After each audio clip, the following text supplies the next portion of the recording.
Welcome to Untangling the Monorepo, CrowdStrike's journey to Go modules. My name is Anthony Lee. I'm located in Minneapolis, Minnesota. I've been writing Go for a few years, and I've worked in the fields of healthcare, logistics, ad tech, and now cybersecurity. My favorite beer of 2020 is Fair States Mirror Universe. My name is Dylan Bourque. I'm located in Gonzales, Louisiana, right outside of Baton Rouge. Go Tigers. I've been a software developer since 1998. I've been writing Go for about 4.5 years. I've worked in banking, healthcare, fintech, and now cybersecurity for about the last year. And my favorite beer of 2020 is Parish Brewing's Sacred Islands. So, what is CrowdStrike? We are a cybersecurity company, and we are a platform of endpoint protection products. Basically, we stop breaches. You probably know us best from attributing the DNC hack of 2015-2016 to Fancifear, a Russian state actor. And yes, we are the company that gives all those wacky names to threat actors. We think they're just a little bit more fun than APT28 or something like that. We aggregate, analyze anything from consumer malware to state actor activity to prevent, detect, and block malicious behaviors.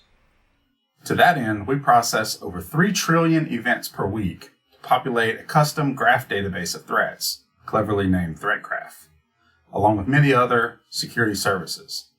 To handle that data volume, we run very large clusters of Cassandra for storage and Kafka for inter-service messaging. We've been using Go in production since sometime in 2015, and practically all of our backend is written in Go. If any of that sounds cool to you, we're hiring for lots of different engineering roles. We're remote first, and we have employees worldwide, so please come join us. So you've probably heard a lot of positive buzz about monorepos, and you've probably heard just as much negative buzz about monorepos. There is a lot of information out there. At CrowdStrike, we already have a monorepo, but we want to re-examine that as we move forward with modules adoption. For us, a monorepo is more than a bundle of related packages with a single releasable. We have over 200 buildable production services in a single repo. So we have a lot to handle, and we would need to build multiple releasable modules out of that. While there are pure version control and developer experience claims with monorepos, we'll be scoping our presentation to how well they play with modules, since that was our primary goal of modules adoption for this project. While monorepos can certainly be convenient because all of your code is in one place, they don't really play well with Go modules. For starters, you'll need to create a set of Git tags for each module prefixed by the relative path from the repo root to your module's root. It's also a common expectation with monorepos that what you see is what you get. Changes in one package are immediately reflected in all of your other packages in the same monorepo. It's kind of the point. Fortunately, with modules, what you see is not what you get. Changes in one module are not available to other modules without extra work. Each module will continue to build against the version referenced in its own go.mod file until you update it.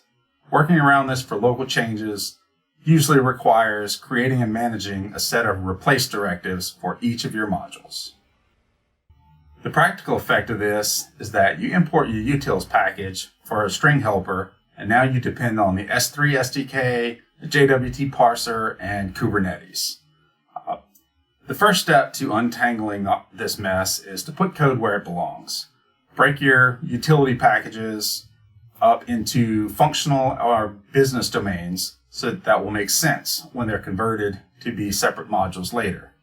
As Rob Pike likes to say, a little copying is better than a little dependency.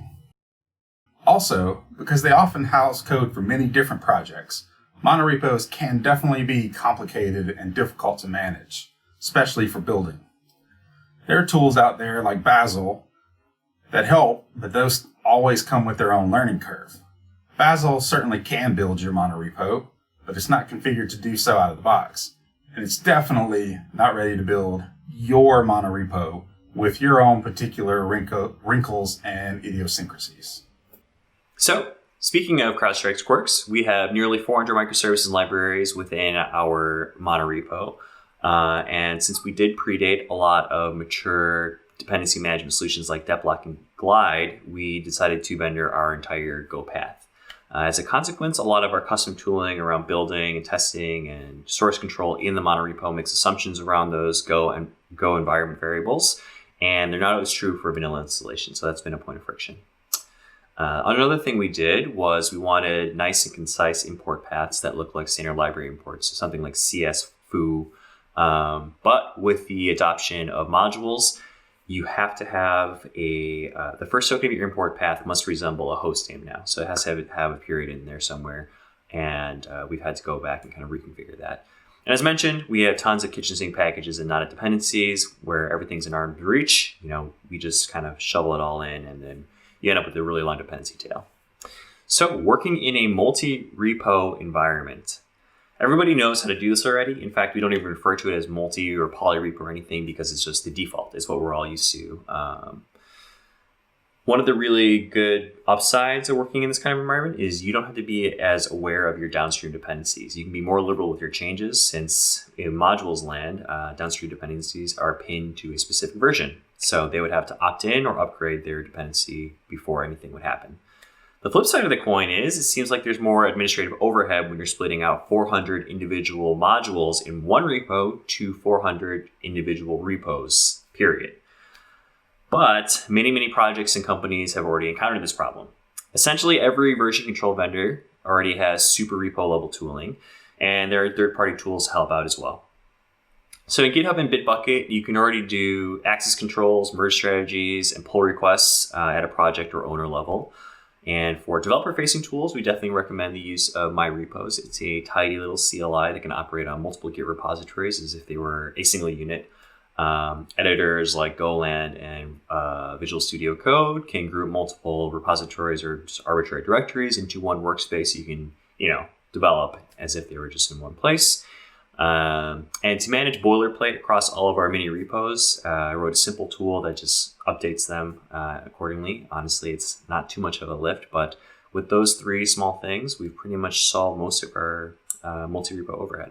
So we'll take a slight tangent from the technical details and talk about the soft skills that we kind of learned during this transition. And that's around soliciting buy-in. So this was a bit of a radical change for our organization. There was a lot of inertia from existing patterns in our monorepo, which was custom but very methodical. So we had a significant amount of bespoke tooling and institutional knowledge that were required to get up to speed. The practical effect was for new hires who were accustomed, already knew Go or Git very well, they had to grapple with learning these new workflows. We also had many engineers that have been here for a while and were familiar with existing workflows, so this was potentially disruptive to adopt this new main line of dependency management. Because moving off of Monorepo was fundamentally altering our developer experience one way or another, arriving at a common vision and soliciting buy-in were very important to us, just as important as all the technical details. We have an open, receptive culture that makes it easy to propose and socialize ideas, so that was a great benefit to us at CrowdStrike. Make sure you talk to all your managers, developers, any kind of stakeholders, and make sure everyone is on the same page before you move forward with a big change like this. One of our guiding principles for our project is that standard problems have standard solutions. It's a simple concept, but our priority is to write production code. We didn't want to work ourselves into clever corners and build and maintain custom tooling. If off-the-shelf solutions were going to be perfectly sufficient for our purposes. We'd rather spend our time building tools to protect our clients. So decision time. Our time and resources are valuable, and our pragmatic goal was to reduce the cost of adopting Go modules. We had a few big questions. How are our teams structured and what are their goals? And how extensible are our CI/CD workflows? The good news is both mono and multi-repo are viable options at this point, but for CrowdStrike, multi was the better fit. The monorepo started when we had a small team of 24 devs, but we're almost at 200 and have at least a dozen product teams at this point. So working within a single repo became a point of friction. Breaking the monorepo into properly scoped code bases empowers ownership and independence, allows us to move freely. Reducing reliance on custom tools and processes also shortens that onboarding runway by quite a bit. Last but not least, we had a ton of Jenkins experts who are used to working in a multiple repository environment. Not a lot of expertise in Bazel, which, as Dylan mentioned, does come with a lot of features, but not out of the box. So we decided just to lean on our strengths there. So once we decided to break apart our monorepo and got organization-wide buy-in, we need to be able to come up with a plan for extracting individual packages and converting them into modules that wouldn't break active work.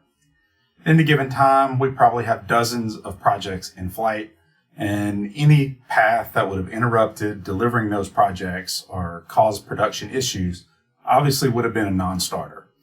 Our solution ended up using a combination of off-the-shelf tools, a few custom tools, and some good old-fashioned elbow grease. Pretty unsurprisingly, first candidates for conversion to modules were our low-level packages that had the smallest number of dependencies. We use the Go Dependency Analysis toolkit, a nice little tool that will output a dot file representation of your dependencies that you can then feed into Graphiz to get a nice picture of your dependency tree. We ran that tool against several of our services and generated some overlapping dependency graphs and came up with an initial set of packages to be converted. Once we had that list of packages, it was time to get down to work. First step for each one was to create a new repository and initialize a basic Go module. Then the existing code was converted into that repository, stabilized, cleaned up, and once it was ready, we vendored it back into our Monorepo. Since our Monorepo is still built in GoPath mode, the practical effect of that was that all of our services are now able to use that updated module code rather than the old package. We went throughout the project and adjusted all the imports to point to the module code now and removed the original package to close the loop. We continued this, working our way up the dependency graph. We also had 5+ years of well-formatted and informative commit messages and other change histories in our Monorepo. We wanted to preserve it, and we didn't want to just grab a piece of a Monorepo, tear it out, and lose all of that. Git does not offer this out of the box, but there is a handy tool called GitFilterRepo that does almost exactly this. It takes a subdirectory out of an existing Git repository and turns it into a standalone repo. Along the way, you can filter and rewrite the history of the new repository to seed it with that full Git history. Many mature code bases have old, crusty code that nobody likes to touch. It doesn't follow current coding standards because it was written back in the early days. It works, but it generates linter warnings that have to be ignored, and it's just generally bad. Obviously, ours is no exception. Also, the Go landscape has changed quite a bit over the last 5+ years. Since we were already doing a large refactor, we took this opportunity to modernize our old code to streamline onboarding for new hires. Less learning curve is better for everybody. We also got buy-in from the higher-ups and the rest of the development staff to resolve all the linter issues in code being converted into modules and to start a new policy of requiring that all modules lint cleanly. So now, going forward, any new code that uses non-standard idioms or generates linter warnings will be obvious and easy to correct. Corollary to this, though, is don't make it harder on yourself. You don't want to raise the barrier to entry for people who have to migrate things. Don't make behavioral changes while you're doing this. Just convert the existing package to a module, keep the functionality the same, and go back and fix things later. And you definitely do not want to address cosmetic style things here. You'll have enough things changing as you're converting things to modules, and adding more into the mix will just make it difficult. We also wanted to avoid the temptation of writing ourselves into yet another new, clever custom corner. But to scratch that itch, what we decided to do is to write shiny new tools to replace those crusty old tools so that we're compatible with boring standard tools. We wanted to put everything into a boring box. The sooner you can use Git and Go as your primary CLIs, the better. So what we did was we just wrote a quick CLI to squeeze us out of those zany custom patterns. What we did was we wrote a tool called CSI to investigate the crime scene that is our Monorepo. All of our directories and project structures were methodical and consistent, but we just wanted to make sure that they were more boring and more normal. So here are a few commands in our CLI that you will probably find helpful if you're making a similar migration. First and foremost is the mod command, which is modularizes a directory. So it leans on that git filter repo to kind of pull a directory out, create a new module out of it, create a new repo, does some flash freezing, which we'll talk about soon, and takes care of most of those operations. The second one is freeze, which we'll talk about in the next section. Pack is how we package up all of those into a zip file and serve them on our internal Modules Proxy, which we'll also touch on. Another useful one is adjust for adjusting imports. If you remember back to the beginning of the presentation, we talked about how we had our cute, concise, standard library-ish imports that we need to change. So that tool has been super handy as well. And then finally, skeleton, just to create a skeleton project with all those basic boilerplates that you always need for CI/CD or any other business. One recommendation I will give here is to jump immediately into the Go AST libraries and just learn those. They're not that bad. They're easy enough to pick up, and don't even bother trying to do any text parsing or anything like that. The AST libraries are great. So yeah. So I mentioned flash freezing. We had around 300 external libraries, and we had vendored them, but they were not always versioned, and they were sometimes modified, and we did not have any easy means of telling what the state of any external dependency was. Obviously, the correct strategy in hindsight would be to properly fork or merge those changes upstream, but expediency matters sometimes, and those changes already happened, and we had to work with what we have. We needed to continue to build our services and develop and work on them, but we also needed a path of continuity forward so that we could adopt those best practices. This vendoring strategy worked for us just fine before because in a monorepo, at least the way we were doing it, what you see is what you get. So we all shared that same literal version of what we saw. Because our packages depended on those unversioned and modified dependencies, we decided to flash freeze them, to package them as they were in the monorepo and serve them from an internal proxy so that we can continue to use them as modules. The way we did that was with these pre-release tags. Pre-release tag is just any string after an actual semver tag. You can see we just have a -CrowdStrike there. And what that does is that indicates to us internally that this is a dependency that originates from a monorepo that is potentially unversioned and potentially modified. The V000 was used so it precedes all other semver tags and doesn't collide with any actual semver tags out in the wild. It also gives us a path forward towards properly versioned dependencies in the future. So once we had these flash frozen modules, we needed a way to make sure that all of our developers could use them. We did that by setting up an internal Go module proxy using the Athens project. I can recommend it very well. It was easy to stand up, and ours is using S3 as a storage layer. The CSI tool that Anthony mentioned earlier actually utilizes a couple of other utility packages to create the files that Athens needs to serve up a module and push them into the S3 storage bucket. Even without our particular wrinkle of flash frozen modules, we wanted to run our own Modules Proxy. If you have your own local proxy, then builds aren't reaching out to the internet to download dependencies all the time. It also gave us a path for some stricter control over which dependencies builds we're using. As a security company, you can imagine we can be a bit paranoid about this type of thing. Example of that is we didn't want to potentially expose internal project names and package names to the public. In case you didn't know, when you run a go get for an internal module path, by default, it will still query the public Go Modules Proxy in some database, and your package names and theoretically code structure could land in log files for those public proxies.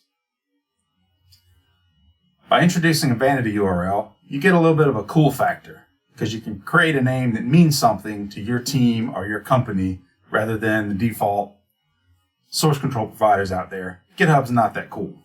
It's very simple to set up. We used a basic Nginx web server with a little bit of config. You can see an example here that implements the Go remote import path. For security purposes, though, be sure that you actually own that domain. Nobody wants to be subjecting themselves to a man-in-the-middle attack.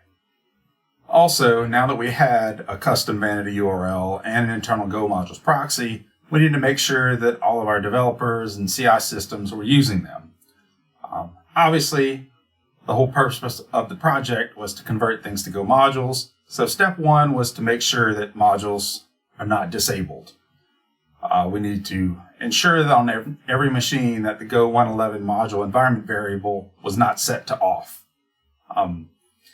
We also set up everyone's environment to hit our internal Go proxy first, and then the public Google proxy, and then direct to VCS. That way we get our own local cache hits, and our flash frozen dependencies only exist in our proxy. Second step that we did is to skip the module proxy for our internal projects. One constraint we had was that our security posture demands that all access to our VCS is via authenticated accounts, and Athens can't log in as me or Anthony or any of our other developers. To do that, we used the Go private environment variable and added in our Vanity URL prefixes. And again, we have our own wrinkle. Our flash frozen dependencies obviously won't exist outside of CrowdStrike. The correct way to handle that is to build and maintain your own internal sum database for your custom things. Shortcut option, if you need to test things, you can use the Go NoSumDB environment variable to disable checksums for particular dependencies. As a final thing, we configured our CI/CD builds to only use our internal proxy. That way, all of the things that run during CI have been checked and verified previously by developers through our PR process, and we can make sure that we don't introduce new dependencies as part of a build. We actually use another tool that's written by another coworker called Go ModGuard that integrates with the Golang CI linter to check for restricted modules or versions and fail a build if they show up. So what were the impacts at CrowdStrike? The key takeaways were we wanted to reduce complexity and increase flexibility, and I think we've gone a long ways towards that. Reducing the tool chain, mostly Git and Go operations, allows developers to spend more time developing and less time managing source code and builds. Simpler module management is a big plus. You have one repo, you have one module, pretty straightforward, and the go.mod is the single source of truth as to what dependency versions you're on. With repos as a new atom of projects, we were also able to more clearly define the boundaries between teams, as well as ownership of projects. We were able to groom those dependency graphs to make them a bit more concise and, cut off some of those tendrils that were leaking everywhere. This kind of resulted in significantly quicker test and build times for us. It's a lot easier to reason about testing and building when you just scope to a single repository, and also reduced that blast radius of problematic changes. Before, in our old CI/CD system, one failing build would kind of hold up the rest of them. So this was a great boon to us. So there were other lessons learned, personal and organization-wide as well. First of all, there are no silver bullets, but the first thing and the most important thing I'd recommend for a young code base is to properly fork or vendor your external dependencies. Yes, we did find a way to get around it, but don't make the same mistake. Speaking of mistakes, definitely do not create util packages. We all have kitchen sinks, but you need to pull everything out of that drawer and organize it and get it where it needs to be, so that you don't end up with these knots of dependencies and code becomes hard to maintain. So we have some other lessons learned as well. There are no silver bullets, but make sure you properly vendor or fork your external dependencies. It will help a lot. Also, definitely do not create utils packages.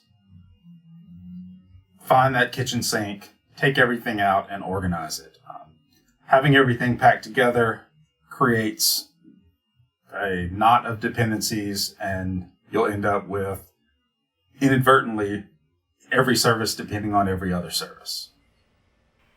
Another point is to be very conscientious about major versions and API changes. Moving from a V1 to a V2 semantic version is a big deal in Go modules, so make sure that you are planning properly and communicating that very efficiently. And also, something like this, obviously, there's no, as Anthony mentioned, there's no silver bullets. Prepare yourself for a lot of hands-on code wrangling. Your code's going to be unique. There are things out there that can help, but you need to dig in and excavate your code base. To that end, One tip that I learned here while we're working on this is that git grep is much more efficient at searching your source code than find. Another tidbit, when you go out there, you're looking for things, you find, you search on Google, you get a tip, you try it on your machine, and sometimes it just flat out doesn't work. I personally learned a lot about Git internals, GoST parsing, and building consensus during this project too. Thanks for joining in. There's a quick link to our careers page if you're interested in learning more about CrowdStrike or joining. Here are some links to the tools that we talked about, as well as to the artwork that we had in our presentation. And finally, we'll open the floor up to Q&A.